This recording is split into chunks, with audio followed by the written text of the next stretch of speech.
studies shows that more than 80, sometimes 90% of women accused of crimes come from poor and vulnerable backgrounds. So in these situations, the presence of a legal aid lawyer from the very beginning makes all the difference.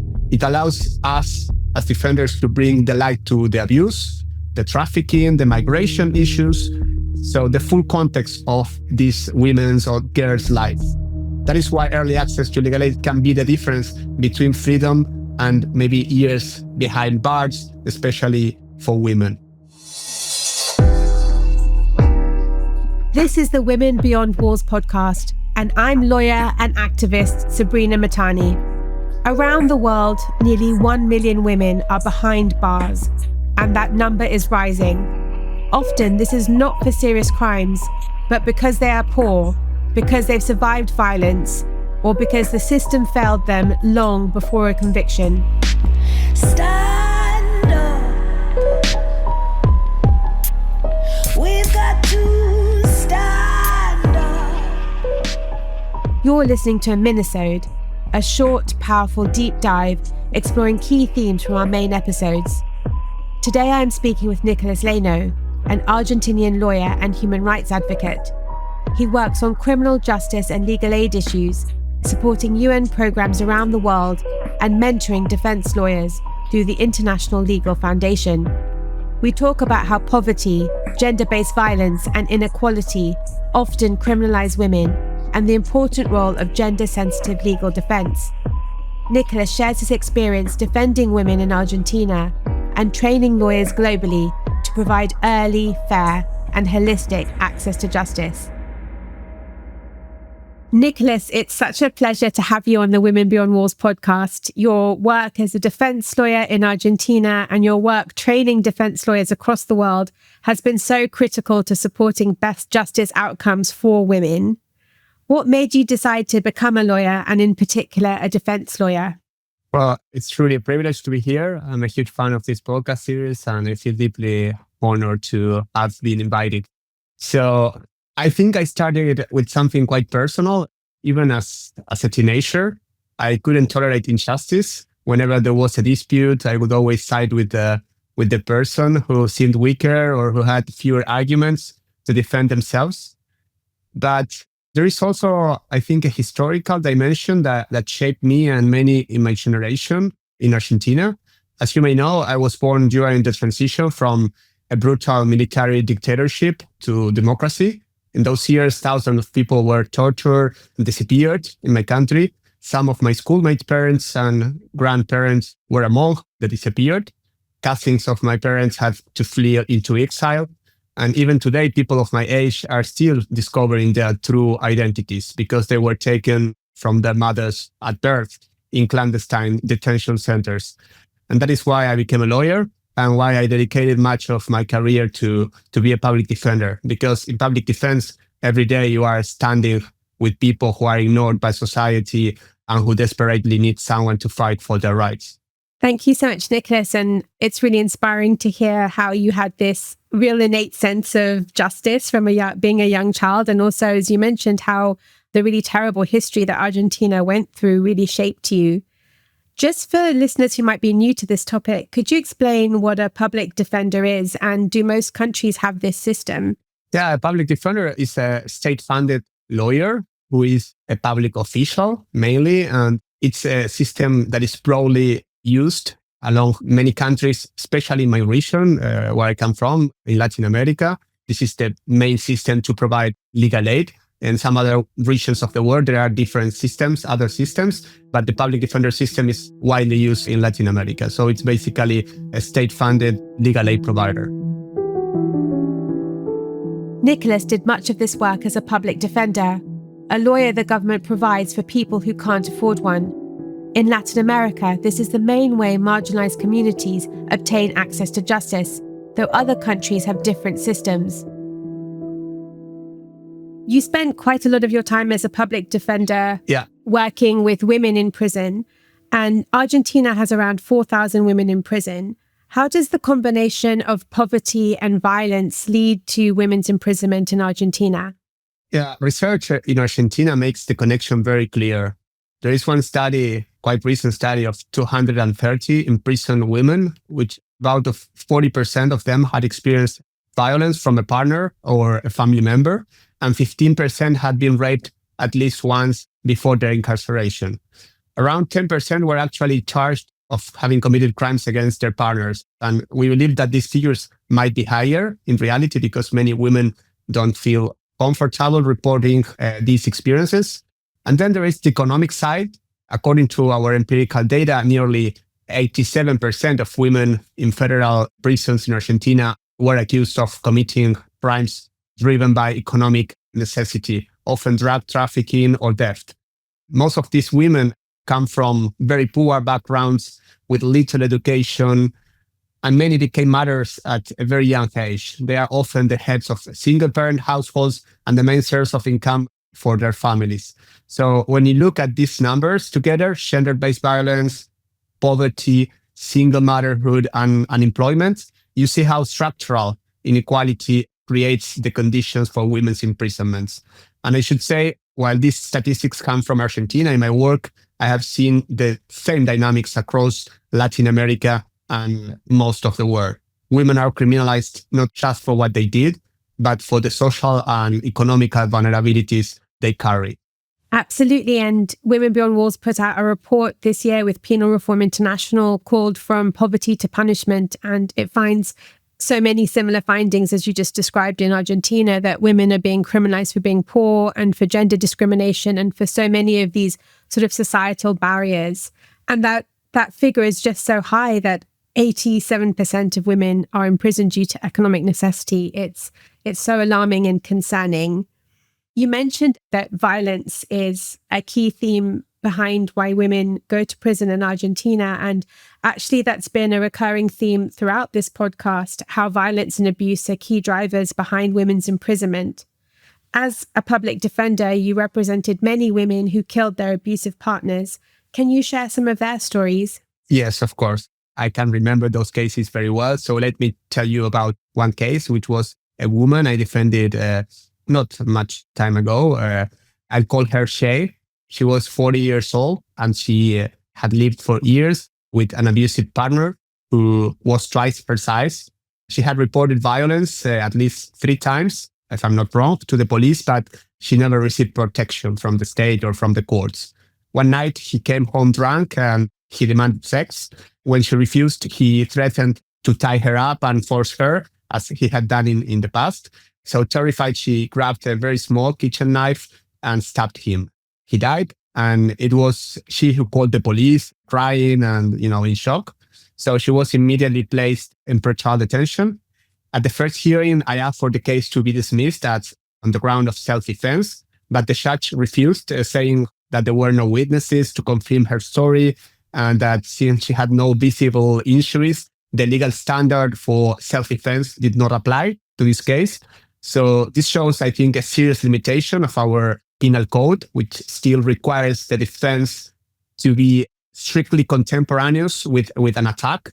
And this is not only an Argentinian problem. From my research in the region, in Latin America, I know the same requirement exists in many other countries. So it makes it very difficult to recognize the women's action in the context of prolonged violent situation. So I appealed, and she was living in what they called a situation of permanent risk. So I also built the defense using international and regional human rights standards on gender violence. And the Court of Appeals eventually overturned the decision and dismissed the case, ordering her release. For me, this case illustrates the importance of gender-sensitive defense strategies. If I had treated it like any ordinary homicide case, maybe it wouldn't have been considered like an ineffective defense, but it certainly wouldn't have met the highest standards of quality that legal aid must provide. And here's a message, I think, also to criminal defense lawyers, to legal aid providers, and to legal aid institutions in general, everywhere. Performance standards must take into account what we call gender mitigating or gender exonerating circumstances when defining what quality representation really means. Nicolás helped Shay by using international human rights standards and a gender-sensitive lens. an approach many lawyers could learn from. But lawyers can't change the system alone. Judges also need to recognise how prolonged abuse shapes women's actions. As we heard in our last episode with Harriet Wistridge, some courts are starting to do this after groundbreaking cases she worked on. Although the UN Bangkok rules encourage judges to take into account a woman's full history of abuse, many still overlook this.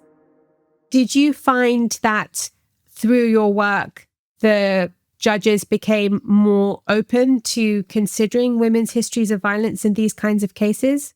Yes, step by step, little by little, we obtain, not only me, but many other women public defenders, colleagues, other male public defenders, we started to insist with this.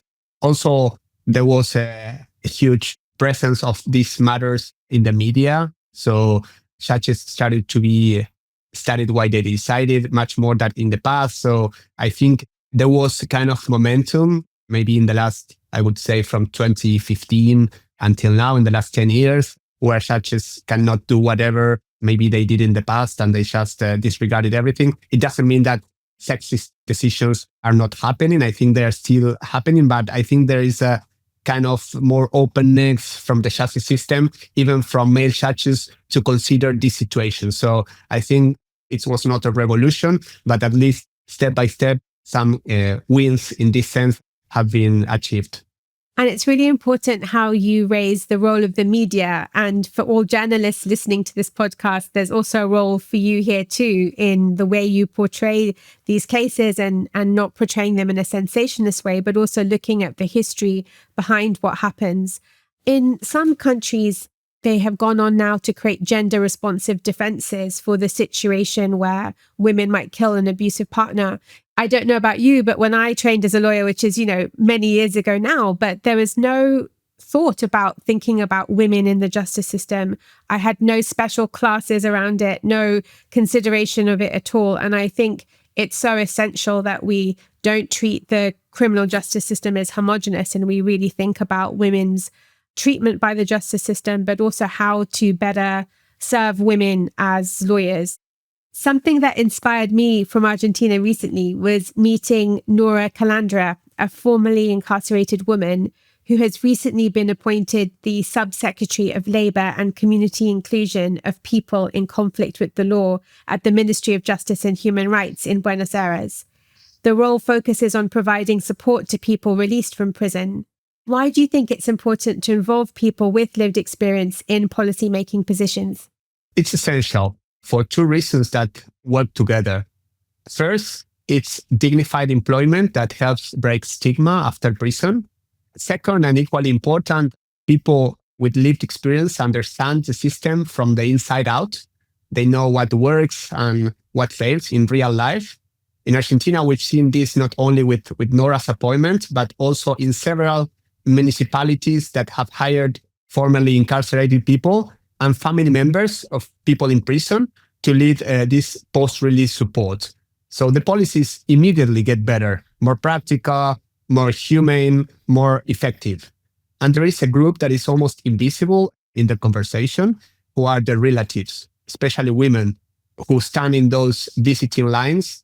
In summer, they wait, in temperatures over 100 Fahrenheit. In winter, they are in freezing cold. Many are caregivers, many bring children. So in a very real sense, I think they are serving a sentence too. So when we talk about lived experience in policy, nothing about us without us. Formerly incarcerated people and their families must be at the table, not as tokens, but as co-designers of policy. And for us lawyers, this is, movement lawyering in practice. Standing beside communities, not speaking over them, and helping turn experience into rights. Sabrina, if I may add, you are a real reference for many of us in this regard. You embody this idea in practice, and we learn from that example. So if I can add a message to ministries of justice, to correctional authorities, hire them, fund them, and listen to them. At the end of the day, they shorten the distance between policy on paper and dignity in people's lives. Nicolás, thank you so much. That's really, really kind of you to say. And I think there's so much to keep learning as to how we do this better. But I myself have been so inspired by the many women that I have this huge privilege of working with and for. And I think you're absolutely right. We really need to do much more to center them. They know the changes that they need and to really work alongside them. And I think this is so inspiring what's happening in Argentina. And I hope other countries may, implement similar programs.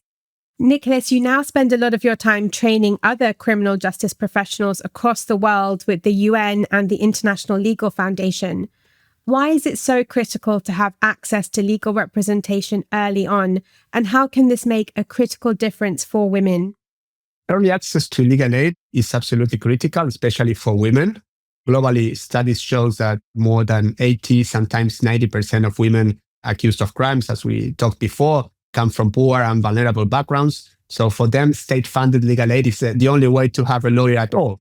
This is why the UN principles and guidelines on access to legal aid in criminal justice systems guarantee the right to a lawyer from the very earliest stages of the process, and why they include specific provisions that require states to take stronger measures when it comes to women. I have seen this in practice in Tunisia, where I've spent long periods working with the International Legal Foundation. Women are often imprisoned simply because they are poor. Many are charged with the so-called status offenses, like prostitution, for example. And very often behind those charges, you find women, sometimes in my own experience, even girls under 16 years old, who are in fact victims of trafficking networks. They are exploited to transport drugs, for example, across the Algerian-Tunisian border in the Sahara, and sometimes even end up detained under counter-terrorism laws. So in these situations, the presence of a legal aid lawyer from the very beginning makes all the difference. It allows us as defenders to bring the light to the abuse, the trafficking, the migration issues, so the full context of these women's or these girls' lives. It also allows to build gender-sensitive defense strategies we were talking about before. That is why early access to legal aid can be the difference between freedom and maybe years behind bars, especially for women. Everything you talk about just shows how vital it is to have legal representation for women and to have this holistic approach to legal representation. But we know that funding for access to justice has declined rapidly over the last few years. Why is it so important to invest in legal empowerment and legal representation, especially for women? Unfortunately, we are witnessing a broad defunding of human rights at both national and international levels. This year, the situation has become critical, but the trend has been building for a long time. When it comes to access to justice and legal aid, many governments still treat it as a matter of charity instead of what it really is under international law, a fundamental right. And the imbalance is striking. In Latin America, huge amounts of money have gone into strengthening prosecution services as part of adversarial reforms, but without a matching investment in public defense. So the outcome is predictable: more poor people in prison and more overcrowded prisons. For women, the consequences are even sharper because underfunded defense institutions means less capacity to address the specific realities we've been talking about: gender-based violence, caregiving responsibilities, poverty, and discrimination. It means fewer specialized policies and weaker gender-sensitive defense. That is why investing in legal empowerment and representation is not just about legal technicalities. It is about protecting the most vulnerable, preventing needless imprisonment, and making sure women are not punished twice. First, by the violence and poverty that push them into the system, and then by a justice system that refuses to defend them properly and look at their reality. Nicolás is right. Legal representation is a right, not a privilege. And while access to lawyers is essential, there are also other ways to support women with access to justice. Paralegals, for example, are community members trained in basic legal concepts who can provide vital support. But even with a lawyer or paralegal, justice isn't guaranteed. Many women tell us their lawyers, especially men, never investigated the circumstances that led many of them into contact with the law, even in cases where they had been abused or coerced. What do you think male lawyers need to do differently when representing women to ensure that they are being gender responsive and taking a feminist lens? The first thing we lawyers, and especially men, need to do is to strip away our prejudices. We need to break machismo. The second is to call it out when it appears in the process. If a prosecutor, a judge, or even a colleague shows a sexist approach when handling a case involving a woman, we cannot just look the other way. We have to expose it and to make it visible. As defense lawyers, we are supposed to be the warrantors of women's human rights. That means we have to be a barrier against patriarchal and sexist justice. So if we don't do it, then who will? I think naturally you will find greater openness to these changes among women defense lawyers than among men. But it may surprise you that in my years as public defender, I also encountered many women lawyers, especially those from the old school that maybe belong to other generation or who had worked for decades with gender issues when gender issues were more invisible, and they resisted these shifts. Sometimes they themselves carried out an outdated conception of a woman's role in society, centered maybe on maternal obligations and what, a good mother should be. So with our male colleagues, the task is twofold: raising awareness and making it clear that integrating a gender perspective into defense strategies is not optional. It is a legal obligation. And if they do not do it out of conviction, they must at least do it out of duty. In short, we must try to bring everyone along the good way through training, dialogue, and sensitization. But men need to understand that there are consequences if they refuse to adapt. This is part of a broader cultural change we must help consolidate, a defense system where men are not just passive supporters, but active allies in dismantling the biases and practices that continue to harm women, and in particular women accused of crimes, those behind bars, by working to reduce their criminalization and by setting limits to their imprisonment. Thank you so much, Nicolás. I think you are such a male ally in this work and you're such a champion. And I know that many lawyers, law students, but particularly men listening to this episode are going to be really inspired. And thank you for all the incredible work you have been doing, not just in Argentina, but, across the world. And we need more of that. So I hope you will be able to continue that work for much longer. Thank you, Sabrina. I love the conversation and the admiration is mutual. So thank you a million. Stand up. We've got to stand up. Thank you for listening to this episode of Women Beyond Walls.